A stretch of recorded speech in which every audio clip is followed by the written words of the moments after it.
Hello, and welcome to the recently rebranded Brody Bees Bugs. Um, I suffer from insomnia, so I do a lot of late night streaming. Um, this is just a sort of general updatey type video thing. First, I have a couple of malts to show. This one was actually from the beginning of the month, and I didn't never had a chance to show it yet. This is Pedro, my Bumba Cabocla, who was one of my original four from the mystery box that I got back in November. He finally shed, so that this only leaves from my original four the only one who hasn't shed yet since November is my Grammastola pulchripes, or pulchripes, or however you might want to say it. My Chaco Golden Knee Pepper. Not sure where she is at the moment, but yeah, she's the only one who hasn't shed out of my original bunch. So still waiting for a first shed from her. But yes, Pedro finally molted, and now he looks amazing because you can see his colours. I'm assuming I didn't short this, but I may have done. Oh well, never mind. Anyway, now you can see his colours is the point that I was going to try and make. You can see like he's got a red head and black parts on his body, and he's had a cricket, which is amazing because he hasn't. Oh, he was not an eater.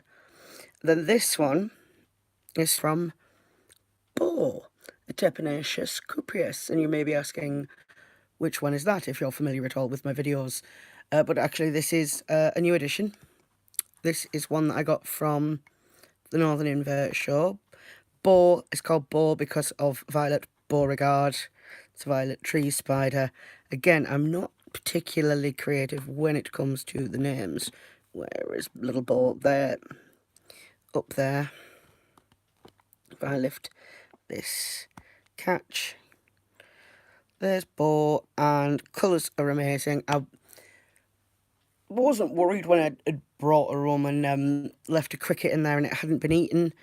And I just took it out, but yeah, this was the shed that I noticed, so that's pretty cool. So now to the title of the video, which is I done goofed. I done goofed. So here we have my Neoholol. It's a new spider, I've not got used to the Latin yet. Neoholotheli Incy, Trinidad Olive, Desmond. There's Desmond. Quite a happy little chappy. Has eaten a couple of crickets. Has started doing webs. It's very happy in its little enclosure. And here is my Salmopius Armenia Venezuelan sun tiger Skittles. Both of these were Northern Invert Show pickups. Here is Skittles, who's absolutely just gorgeous. And where I've goofed is Desmond here, the Trinidad Olive, is in an arboreal setup. This one. He's in an arboreal setup. Skittles is in a terrestrial setup. The Venezuelan sun tiger. But the problem is that the Venezuelan sun tiger is arboreal and the Trinidad Olive is fossorial, so it's a burrower. So I've got these in the wrong enclosures.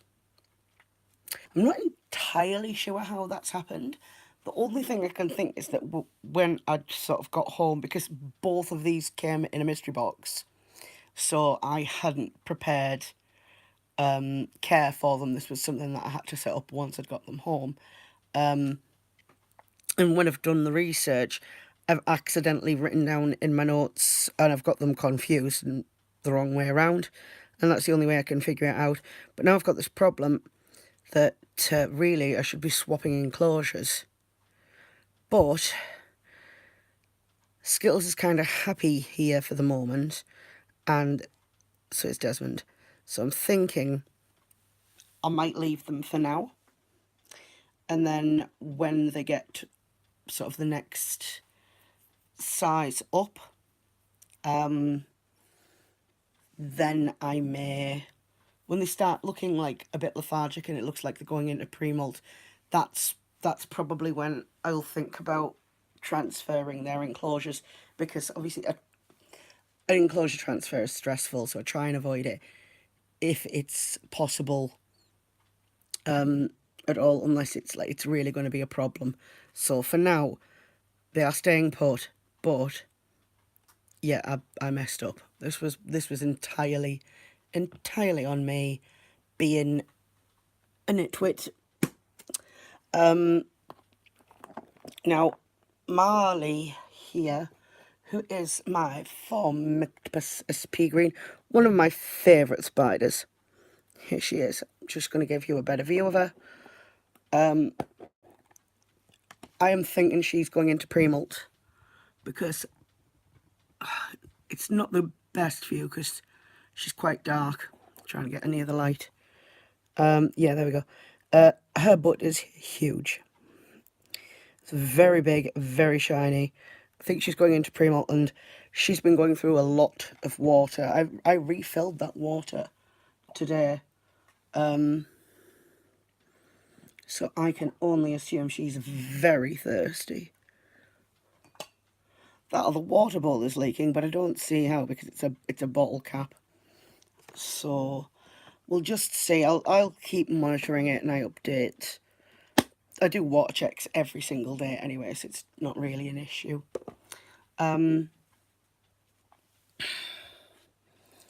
Here we have Dwayne "The Rock" Johnson, and I'm gonna do some rearranging so that we can take a look at him.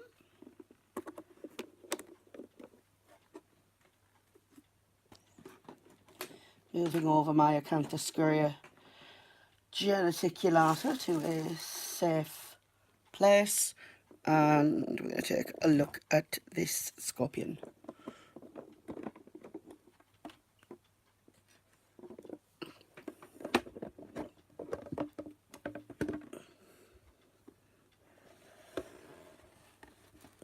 Ah, there he is. There we go. Now, earlier, Dwayne was in this hide, which is a pencil pot. Wasn't particularly bothered about anything. But, yeah, there is Mr. Dwayne. And quite happy that he has now eaten some crickets, because he hadn't eaten the ones that I'd put in for the first couple of days that I had him, but he's eaten now, and I am a worrier. I'm a worry feeder. So yeah, he's done that, and his water bowl's not completely full of substrate, so that is fine. I have looked up how to sex them, so at some point I'm going to make an attempt to try and figure out if this is a male or a female, but it doesn't really matter because they're called Dwayne now, so they're a boy to me, no matter what. Thanks very much for tuning in and being with me while I deal with my lack of sleep.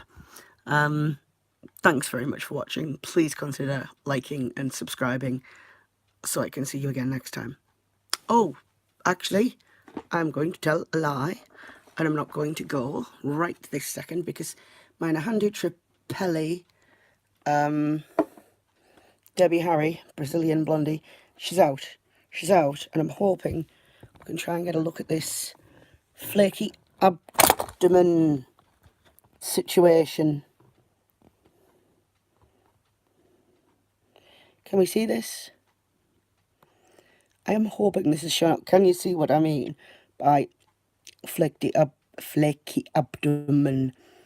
I think this is a bit of stuck previous molt, but I'm not going to know until she molts again. So yeah, just while she was sitting out, I wanted to get that on film.